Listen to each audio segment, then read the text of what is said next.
Duane Roelfs from Servants United with daily devotions from Christ in our home. For Sunday, July 28th, the 10th Sunday after Pentecost, our gospel reading is found in the 6th chapter of the Gospel of John, verses 1 through 21. After this, Jesus went to the other side of the Sea of Galilee, also called the Sea of Tiberias. A large crowd kept following him because they saw the signs that he was doing for the sick. Jesus went up the mountains and sat down there with his disciples. Now the Passover, the festival of the Jews, was near. When he looked up and saw a large crowd coming toward him, Jesus said to Philip, "Where are we to buy bread for these people to eat?" He said this to test him, for he himself knew what he was going to do. Philip answered, 6 months' wages would not buy enough bread for each of them to get a little. One of his disciples, Andrew, Simon Peter's brother, said to him, "There is a boy here who has 5 barley loaves and 2 fish. But what are they among so many people?" Jesus said, "Make the people sit down." Now there was a great deal of grass in the place, so they sat down, about 5,000 in all. Then Jesus took the loaves, and when he had given thanks, he distributed them to those who were seated. So also the fish, as much as they wanted. When they were satisfied, he told his disciples, "Gather up the fragments left over so that nothing may be lost." So they gathered them up, and from the fragments of the 5 barley loaves left by those who had eaten, they filled 12 baskets.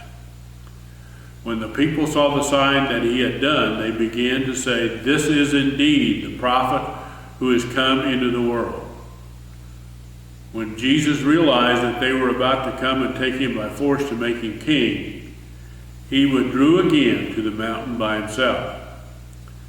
When evening came, his disciples went down to the sea, got into a boat, and started across the Sea of Capernaum. It was now dark, and Jesus had not yet come to them.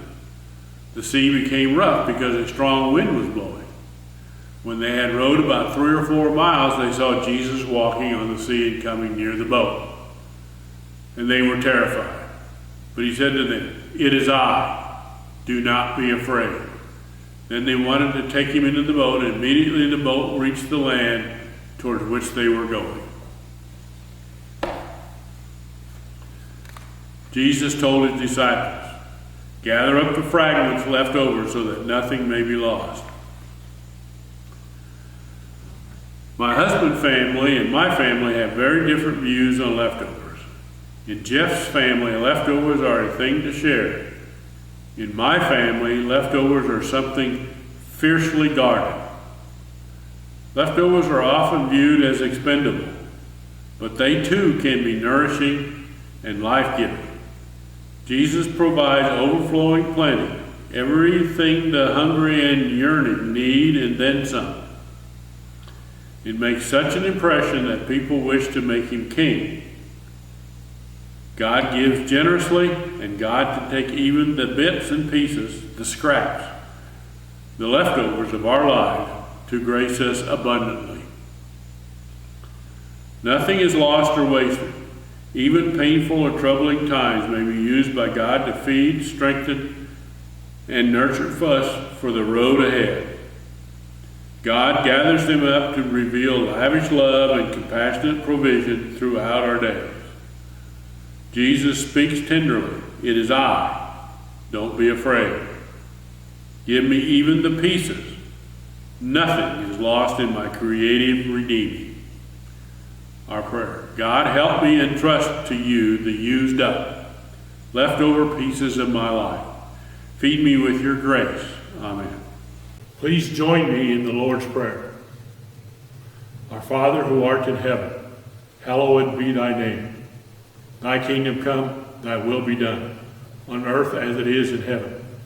Give us this day our daily bread, And forgive us our trespasses as we forgive those who trespass against us. And lead us not into temptation, but deliver us from evil.